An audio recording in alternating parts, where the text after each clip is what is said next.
amis, bonjour, bonjour, bonjour. Aujourd'hui, une journée extraordinaire puisqu'on est sur le circuit de La Ferté-Gaucher. Je ne sais pas si vous entendez déjà un petit peu les bruits, si vous voyez ce qui se passe, mais on est en journée fun to drive avec Ford. Pourquoi fun to drive? Parce qu'on va prendre beaucoup de plaisir à conduire. On va commencer par quelque chose de simple, d'écologique, la Mustang Mach-E. Allez, on est parti! La Mustang Mach-E, on va la découvrir ensemble. Alors, on va pas faire un grand tour. Pourquoi? Parce qu'on va vous faire une vidéo spécifique sur la Mustang Mach-E, donc la version électrique de la Ford Mustang. Et puis là, on va la découvrir ensemble à l'intérieur. Et vraiment, on va la découvrir ensemble, puisque moi, c'est la première fois que je vais voir l'intérieur de cette Mach-E. Et donc, vous allez avoir un sentiment direct, mon sentiment direct sur cet intérieur. Alors, déjà, l'ouverture. On a un petit bouton électrique. C'est pas mal fait. Au niveau des matériaux, on est sur du cuir. C'est plutôt joli avec ses surpiqûres. Très futuriste, hein, avec, c'est une grande mode dans les véhicules tout électriques, un énorme écran central qu'on va allumer. Regardez, petite cinématique très sympa. Bon, l'ensemble fait qualité, hein. Ici, un emplacement pour la recharge par induction. Il n'y a pas trop de boutons, ça j'aime bien. C'est marrant, comme la plupart des voitures électriques, en fait, vous n'avez pas beaucoup de boutons, vous avez tout sur un écran central. Je pense que ça doit aller avec l'esprit complètement électrique. J'aime bien ici ce tissu sur les enceintes, regardez, BO, très très bonne qualité d'enceinte. C'est marrant, ce tout petit écran ici pour les informations conducteurs. La position de conduite, alors là on est plutôt typé SUV que typé voiture de sport, mais franchement l'environnement est plutôt pas mal. Hop, réglage électrique. Et ben on y va, on est parti pour faire un tour. Écoutez, petit son d'accueil, on est parti, la molette ici sur Drive. On a senti un petit à-coup, la vitesse est enclenchée. Et c'est parti. Alors un truc qui au départ peut dérouter sur l'électrique, mais que moi que j'aime bien en fait, c'est la récupération d'énergie quand on lâche la pédale d'accélérateur. Et en fait, ici, elle est assez forte et ça peut dérouter, mais encore une fois j'aime bien parce que au bout d'un moment on se sert quasiment plus du frein, une fois qu'on a compris, je dirais, l'intérêt de ça. Et du coup, on fait des économies sur les plaquettes. Bon, on va faire une petite accélération. Allez, accélération Mach-E 100% électrique, 357 chevaux, on est parti.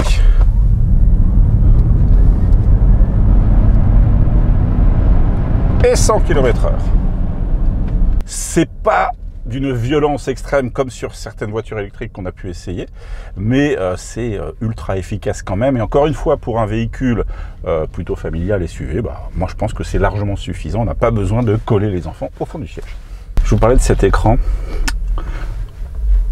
1, 2, 3, 4, 5, 6, 7, 8, 10, 11, plein de pouces. Bref, ce que je voulais vous montrer, qui est assez joli et très design, vous avez un écran global, la molette de réglage qui peut servir au son, etc., etc. Et le petit détail qui tue, je trouve, c'est que vous avez ici, en fait, vous voyez, un petit bouton, enfin, un petit morceau d'écran tactile avec cette molette par-dessus. Je pense qu'ils ont dû se casser la tête pour faire ça, mais d'une force. Et quand même, au final, c'est vachement joli.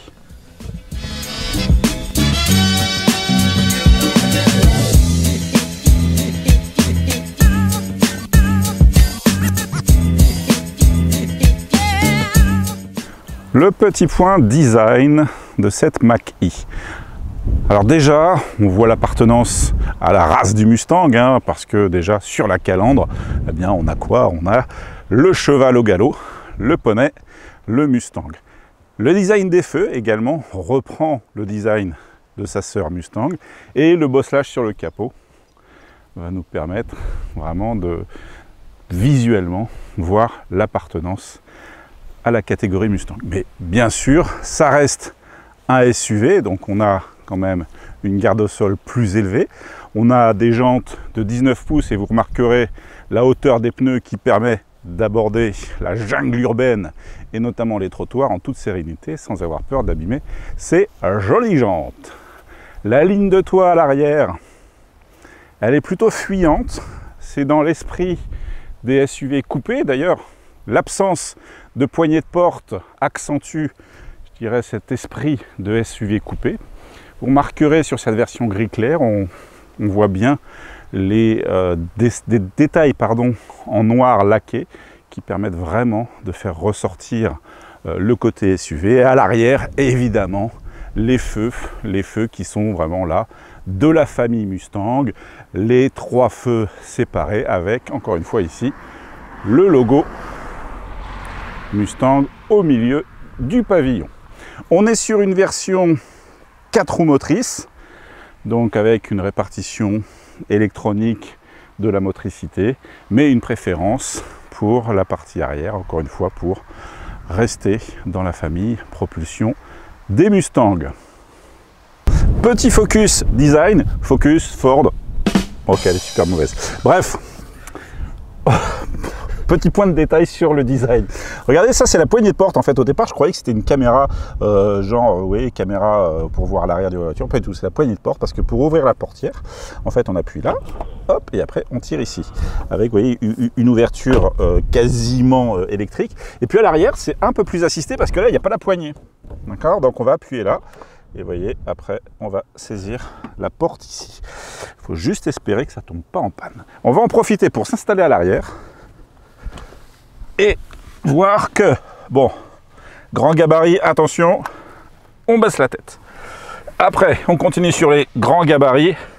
Bon, comme le disait Thomas derrière la caméra, on circulait comme des bâtards. Mais il y a encore de la place pour un adulte, puisque regardez, moi, au niveau des genoux, je les passe. Au niveau de la tête, ça passe aussi. Ce qui est étonnant, c'est que le passager central n'a pas l'air trop puni sur cette voiture.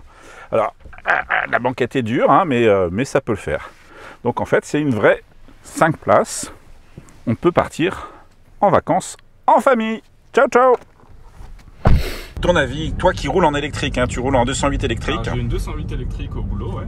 Et alors ça n'a rien à voir, de toute façon ça n'a rien à voir parce qu'elle n'a pas du tout la même taille. Les points de différence que je vois, on a une récupération d'énergie qui est quand même assez forte. Et, pour donner un exemple, hop là on va accélérer. Et là il y a une deuxième, voilà, là, on descend quand même fort. Et je me demande si la voiture ne s'arrête pas elle-même.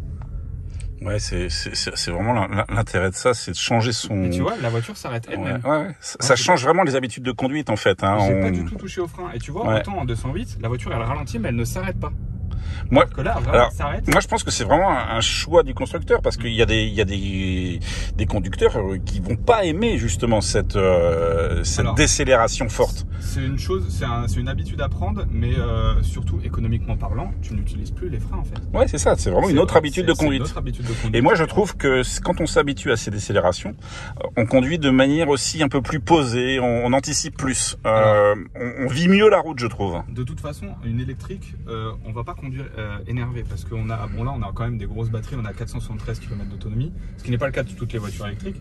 Et pour le coup, si on commence à rouler comme un bourrin avec une voiture électrique, on n'ira pas loin. Donc ça t'oblige forcément de toute façon à conduire posé. Ouais. Mais oui, c'est une voiture qui a la capacité d'être assez violente. C'est pas un foudre de guerre. Hein. Et, je veux dire, tu dois le voir à la caméra. En fait, la caméra bouge. Ouais. Voilà. Il y a un indice. C'est pas d'une violence extrême, mais c'est pas mal pour un SUV qui pèse je ne sais combien, mais qui doit peser quand même assez lourd. Ouais, en général, c'est 2 tonnes. Hein. Avec les batteries et tout. C'est un poids un peu invariable de tonnes. Mais non, sinon, franchement, moi j'adore cette caisse. Bon, moi je trouve que cette Mach-E, si je dois en faire un petit bilan, elle est dynamique, elle est confortable, elle est bien finie. Oui. Elle est design, hein, parce que encore une fois, regardez, moi je trouve que ici on a des choses très sympas et même le toit panoramique. Et je trouve que c'est une belle proposition de Ford. Alors après, il y en a qui vont dire oui, c'est pas une Mustang, etc., peu importe. C'est un faux débat parce qu'en fait, ceux qui vont penser que ce n'est pas une Mustang vont la comparer à la Mustang comme on la connaît, hein, oui. Qu'on va voir. Alors qui n'a rien à voir. C'est pas une thermique, c'est une électrique, c'était pas une alors il y a des petits rappels quand même. Regarde, moi je remarque ici sur le capot les petits bosselages qui rappellent la Mustang. Bon, c'est des clins d'œil, mais c'est pas la même voiture. C'est pas la Mustang qu'on aime tous, comme la Mustang d'aujourd'hui d'ailleurs et qu'on essaiera tout à l'heure, n'est pas la Mustang non plus des années 60. Exactement, mais c'est pas sa descendante pour moi, c'est vraiment une autre voiture. C'est une déclinaison. Ok, ben écoute, merci pour cet avis éclairé de possesseur d'électrique. Bon, petit bilan, alors je vais pas dire de fin d'essai parce qu'on n'a pas fait un essai complet de la Mach-E, mais de cette prise en main, c'est que c'est une voiture agréable en fait. Hein. Est-ce qu'elle appartient à la ligne Mustang? On verra l'essai complet pour le dire. Question récurrente de la journée, est-ce qu'elle est fun to drive? Oui, elle est fun to drive. Pourquoi? Parce que c'est une électrique et qu'une électrique, bah, ça change un petit peu et que elle apporte quand même pas mal de sensations, des sensations d'accélération, puis aussi une sensation, on va dire quand même principalement de confort parce qu'elle est bien suspendue. Encore une fois, le silence est bien présent. En termes de consommation électrique, on a fait quand même un peu les idiots avec. On a consommé que 3% de batterie, il me reste 458 km d'autonomie, donc on a une belle autonomie. Donc vraiment un bilan positif sur cette Mach-E. Est-ce qu'elle appartient à la lignée Mustang?